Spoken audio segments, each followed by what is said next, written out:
ल अहिले हामी चाहिँ गोर्खा जिल्लाको धार्चे गाउँपालिका वडा नम्बर 4 स्थित लाप्राक गाउँको सन्निकटमा रहेका छौँ।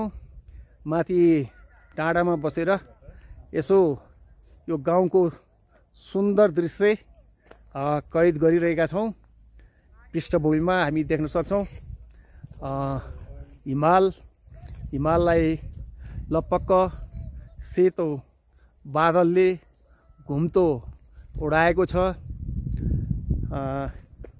यता देख्न सकिन्छ साथीहरू चाहिँ कोही यहाँ आइपुग्नु भएको छ, कोही आउने क्रममा हुनुहुन्छ।